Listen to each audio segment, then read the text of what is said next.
បាទសូមគោរពជំរាបសួរពុកម៉ែបងប្អូនដែលនិយមតាមដានវីដេអូរបស់ខ្ញុំបាទភិរិទ្ធថ្ងៃនេះថ្ងៃទី17ខែ5ឆ្នាំ2026អញ្ចឹងវីដេអូនេះខ្ញុំថតចេញពីចំការបងភិរិននៅខាងស្រុកចំការលើខេត្តកំពង់ចាមហើយកាលពីម្សិលមិញបាទពេលល្ងាចចន្លោះពីម៉ោង6ទៅដល់ម៉ោង8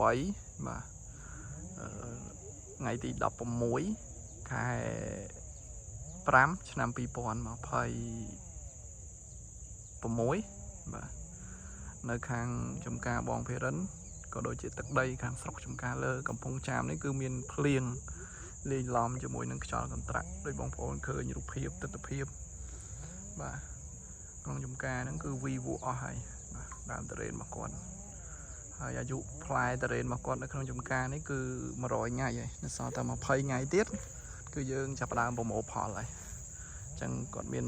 ខ្យល់កាច់បាក់អស់2ដើមហើយនឹងបាក់មែកហើយធ្លាក់ផ្លែមួយចំនួនធំតួយ៉ាងដូចដើមមួយនេះអញ្ចឹងនេះដើមក្នុងវីដេអូមុខនេះគឺរី6កាលពីឆ្នាំ2024គាត់ខ្យល់កាច់បាក់អស់មួយដើមកន្លែងហ្នឹងបាទហើយហ្នឹង2025បាក់ក្បែរផ្ទះគាត់នោះមួយដើមបាទដល់2026នេះបាក់អស់2ដើមហើយនឹងលពោះបាទលពោះដើមលពោះគល់មែកមួយចំនួនធំនេះដោយដើមមួយនេះអញ្ចឹងគឺជួយឡើងបាននេះក៏ខ្យល់កាច់បាក់ធំគល់នេះបាទ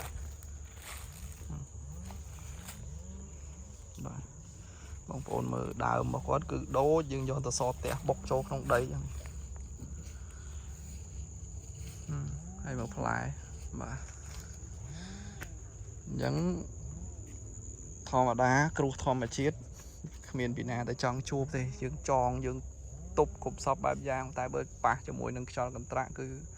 ជួយអត់បានទេហើយផ្លែរបស់គាត់គឺដូចខ្ញុំជម្រាបជូនខាងលើមកអញ្ចឹងគឺ100ថ្ងៃហើយយើងនៅសល់តែ10ថ្ងៃទៀតឬក៏20ថ្ងៃទៀតបាទគឺយើងអាចប្រមូលផលកាត់លក់បានផ្លែរបស់គាត់គឺសិតតែតម្រង់ស្តង់ដារខ្នើយមាសពេញលក្ខណៈហើយបាទហ្នឹងអញ្ចឹងមួយដើមមានតែចូលបាទ150 140 200ផ្លែហើយក្បែរគ្នាហ្នឹងឆ្នាំ2024អានោះ2026អានេះ2025ខាងមុខហើយមួយដើមទៀតគឺនៅខាងមុខអញ្ចឹងអាមួយដើមដែលនៅនេះក៏វាបាទភ្លៀងទៅយប់មិញអញ្ចឹងយើងឃើញថាសភាពវានៅធម្មតាតែយើងរងចាំមើលមួយទឹកទៅ10ថ្ងៃអីទៀតវានឹងមានការប្រែប្រួលហើយព្រោះវាលំពោះហឹសនៅខាងក្រោមអានេះធ្លាក់ផ្លែអញ្ចឹងបាក់មែកអញ្ចឹងចូលរួមសោកស្ដាយសម្រាប់ម្ចាស់ចការរបស់គាត់ខ្ញុំជឿជាក់ថាម្ចាស់ចការតរ៉េនគ្រប់គ្នាទាំងអស់គ្មានពីណាចង់ជួបគ្មានពីណាហៅរទេបាទព្រោះបើយើងធ្វើតរ៉េនអត់ផ្លែប៉ុន្តែវាដើមវានៅល្អអាហ្នឹងយើងអាចបន្តដំណើរទៅមុខទៀតសំខាន់ឲ្យតែនៅដើមកុំឲ្យងាប់ដើមតែបើខ្យល់កាច់បាក់ដើមប៉ុណ្្នឹងហើយគឺបាទគឺស្មើ0យើងដាំឡើងមកវិញហ្នឹងក៏មិនងាយដែរព្រោះនេះចង់ចូល10ឆ្នាំអីហើយយើងចាយពេល10ឆ្នាំទៅហើយ10ឆ្នាំដែលយើងថែទាំហ្នឹងក៏មិនដូចអាហ្នឹងដែរព្រោះដោយសារអីវាស្លោះបាទអាធំនៅជុំវិញហ្នឹងដល់ពេលដាំវាទូចនៅក្រោយហ្នឹងក៏វាអត់ឡើងដូចនេះដែរនិយាយរួមដាំងាយធំនេះគាត់ចងគាត់បានចងផ្លែច្រើនហើយច្រើនមិនតែខ្យល់បក់ឡើងស្លឹកត្រឡប់កលើគ្នាអស់ហើយ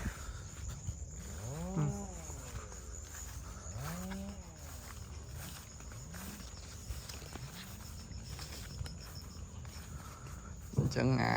ខ្យល់ហ្នឹងក៏ជាដើមចោមដែលធ្វើឲ្យកើតបុកទឹកបុកខ្យល់ផ្ទុះគល់ផ្ទុះអីដែរបាទនេះ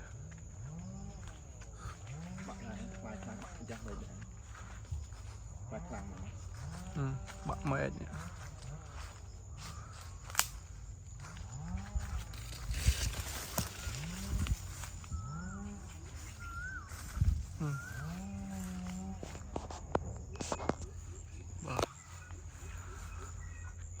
chẳng mà mệt như bên đâu mà phơi sam supply chẳng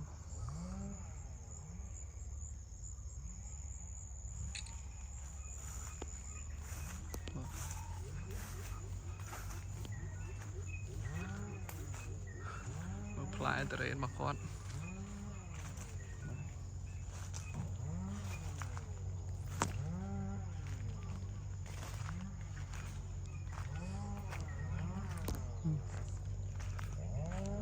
mưa bạch mưa lơ thì vi bộ tập lọc sạc co lơ khní ai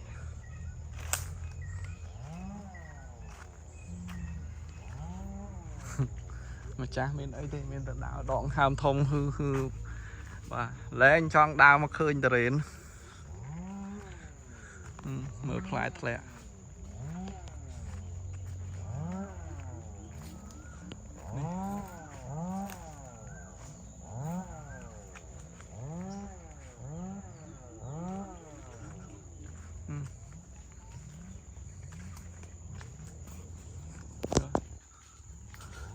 anh ấy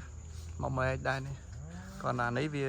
bạn vì môn vì mình bạn phải cho nó đến được xa thôn phai cho ngọn toàn bạn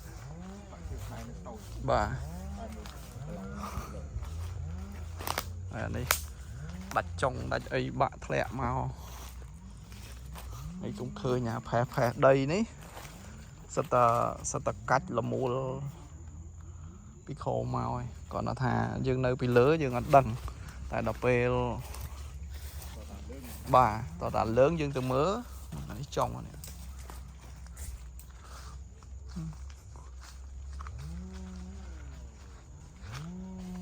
lại riêng bên đây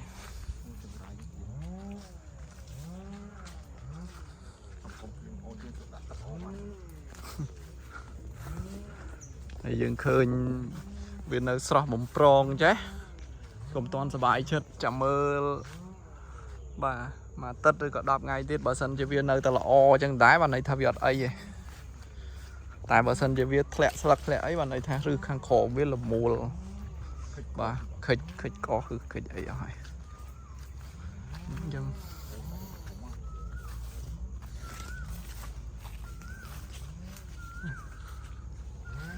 mưa lại bà con này mũi sẽ đã chốt nạt 2 kg chiên 7 kg 2 kg 7 kg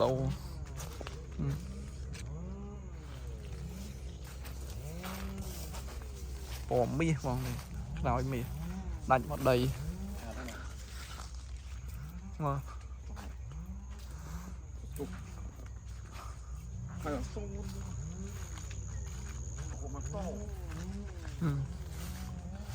một fly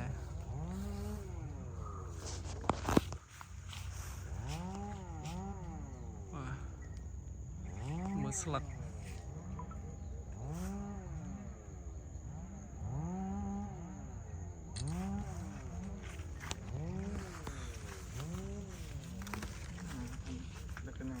hay mưa đào muốn đi thề đấy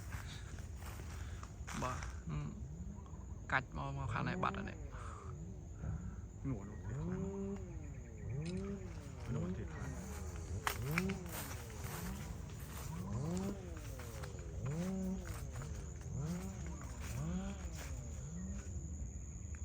bà mưa đào mùi này thệt bà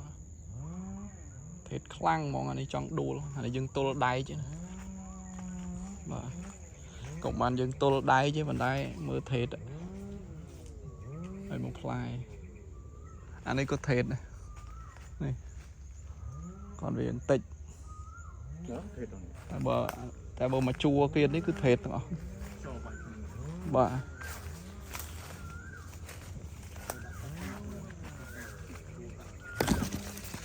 anh ấy còn ban tol vì ọt ấy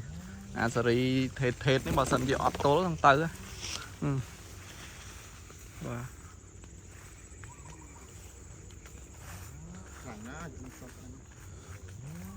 cho lên te thế đó một lẹo lại đặt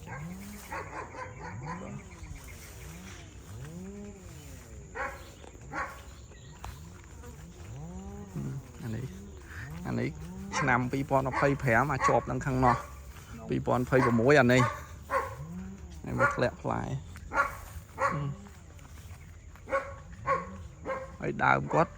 ពីមួយឆ្នាំទៅមួយឆ្នាំវារៀងថេតតិចតិចតែឆ្នាំនេះថេតខ្លាំងធំយប់មិញ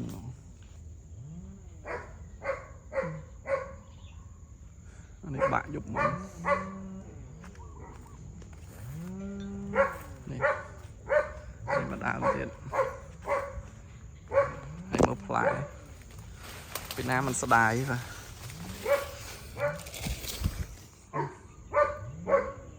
ផ្លែមិនដឹងយកធ្វើអីកើតណាផ្លែ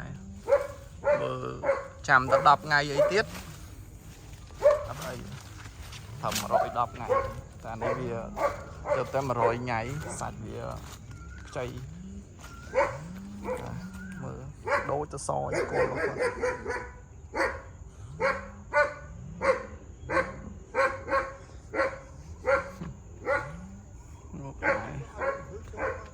គាត់ខំចងសាក់ផ្លែគ្រប់សពបែបយ៉ាងដល់ពេលចុងក្រោយដល់នេះត្រេនដួលបន្ទោសតកាំងដូរតកាំងត្រូវឲ្យធ្វើឲ្យផ្លែច្រើនពេកចឹងមែនអត់ទេនិយាយរួមទៅមានបាទគ្រោះធម្មជាតិនឹងធ្វើម៉េច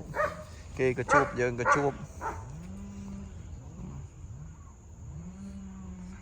បាទចឹងសម្រាប់ជាការបងភិរិនខ្ញុំមានប៉ុណ្ណឹងក៏ជួនចំពេលខ្ញុំមកផ្ទះថាបានមកថតតាក់តងមួយផ្លែរបស់គាត់នេះទេនេះផ្លែនេះ